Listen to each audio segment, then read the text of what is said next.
Sebab akibat buruknya orang yang hatinya itu rusak. Sayyidina Umar radhiyallahu an berkata, barang siapa banyak tertawa, maka wibawanya sedikit. Barang siapa suka meremehkan orang lain, maka dia tentu akan diremehkan orang lain. Barang siapa memperbanyak sesuatu, maka dia akan dikenal dengan sesuatu itu tersebut. Barang siapa banyak bicara, tentu banyak pula dosanya. Barang siapa yang banyak dosanya, maka tentu sedikit rasa malunya.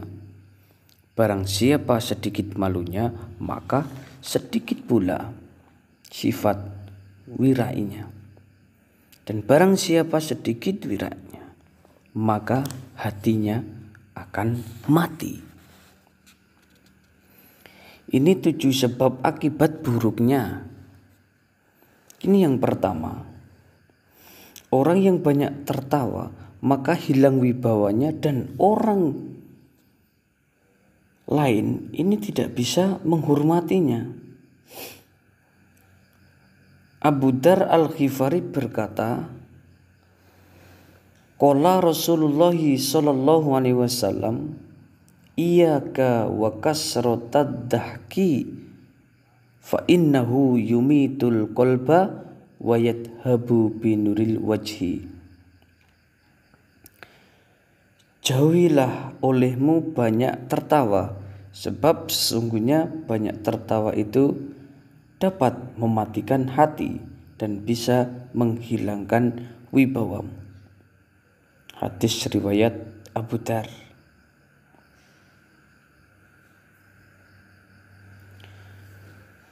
Berkelekar itu merupakan mekar setan yang akan mencelakakan sedikit demi sedikit dan akan merupakan tipuan hawa nafsu. Umar bin Abdul Aziz berkata, jauhilah bersenda gurau karena sendau gurau adalah pekerjaan orang yang dungu yang dapat mengakibatkan iri. Selain itu, Al-Marwardi pun berkata dalam bait syairnya, innal miyaha bad'uhu halawatun lakin nama akhiruhu adawatun yahtaddu minhu rajulu sarif wa yajtari bisyahfihi sahif. Berkelekar itu awalnya manis, tetapi berakhir dengan permusuhan yang sengit. Lelaki yang terhormat akan menghindarinya, tetapi orang yang hina akan menyukainya. Itu. Yang kedua, orang yang menyepelekan orang lain, maka dia disepelekan juga. Makanya kita menjadi orang jangan selalu menyepelekan hal yang kecil. Barang kecil selalu kita sepelekan, nanti akhirnya kita pun akan disepelekan dengan sesuatu itu tersebut. Yang ketiga, orang yang berbuat sesuatu maka akan terkenal, seperti perkataan Sayyidina Ali bin Abi Thalib, waqimatul mar'i makana yuhsinuhu. Harga diri seseorang terletak pada keahliannya. Nih, wong iku nek wis duwe ahli, itu harga dirinya ada. Tapi jika orang yang tidak punya ahli apapun, ya enggak ada. Jelas tidak ada, tidak ahlinya. Contoh, bukan ahlinya seorang kurir menjadi kurir, ya enggak beres. Bukan ahlinya sopir nyopir, yo nabrak Kang. Keempat, orang yang banyak bicara maka banyak kesalahannya. Diriwayatkan bahwa Nabi Muhammad SAW bersabda, Inna aksarun nasi dunuban yaumal qiyamati aksaruhum kalaman fima la ya'nihi, rawahu Ibnu Nasri. Sesungguhnya orang yang paling banyak dosanya pada hari kiamat nanti adalah orang yang paling banyak bicaranya tentang sesuatu yang tiada gunanya. Berarti nek wong kok menggedubrus tok tanpa ada gunanya, tidak ada kemanfaatnya. Tidak ada kemanfaatan, tunggu nanti. Itulah termasuk orang-orang yang banyak bicara tanpa ada manfaatnya. Berarti orang tersebut besok akan dihisab paling banyak karena di situ banyak dosanya. Lisan itu kelak akan disiksa dengan siksaan yang tidak pernah dilimpahkan kepada anggota tubuh orang lain. Selanjutnya lisan itu pun berkata, wahai Tuhanku, mengapa engkau menyiksaku dengan siksaan yang paling pernah engkau timpahkan kepada anggota badan orang lain?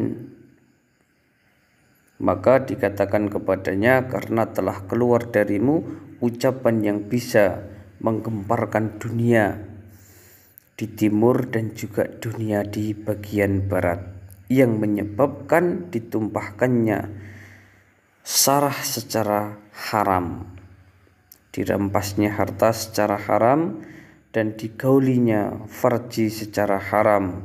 Oleh karena itu, demi keagunganku, maka aku benar-benar akan menyiksamu dengan siksaan yang tidak pernah aku timpakan kepada anggota badan orang lain. Ngeri. Loh, monggo urip sing hati-hati. Urip sing waspada. Sing nomor 5, orang yang banyak salahnya maka sedikit malunya. Sebagian hukama pun berkata, barang siapa yang memakai baju malu maka orang lain tidak bakal melihat nodanya. Nah, ini segolongan pujangga pun berkata, hidupnya wibawa dengan punya rasa malu sebagaimana hidupnya pohon dengan air.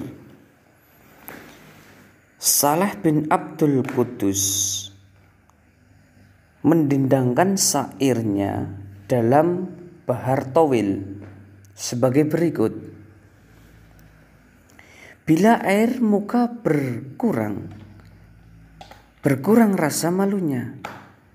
Tiada kebaikan pada wajah bila kehilangan air mukanya.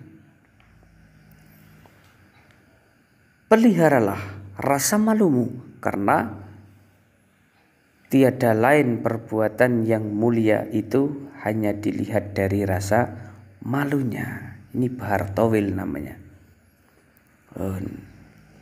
Ini orang ngaji, orang nyantri, orang ngerti bahar-bahar itu apa. Keenam, orang yang sedikit malunya maka sedikit pula sifat wirainya. Wirai adalah menjauhi perkara yang subhat karena takut terjerumus pada perkara yang haram. Perkara yang subhat itu 50 haram, 50 halal. Maka dari situ tidak mau untuk terjerumus kepada yang haram. Hati-hati untuk mencari uang. Bila uang tersebut kok uang subhat, janganlah untuk makan. Karena di situ nanti takut terjerumus, ternyata uang yang kita pakai adalah uang yang haram. Naudzubillah min dzalik. Yang ketujuh, orang yang sedikit wirainya maka mati hatinya, yaitu dia tidak akan menerima peringatan orang yang paling jauh dari Allah, ialah orang yang keras hatinya. Maka dari situ kita hidup kalau selalu keras hatinya pasti jauh dengan Allah, dikarenakan kita ini tidak selalu terus untuk berbaca sholawat, baca istighfar, membaca kalimat-kalimat Allah yang maha agung. Maka dari situ untuk biar hati kita ini selalu lemah lembut, perbanyaklah untuk wiridan, bacalah Al-Quran, perbanyaklah membaca sholawat. Mudah-mudahan ada manfaatnya. Amin. Allahumma amin.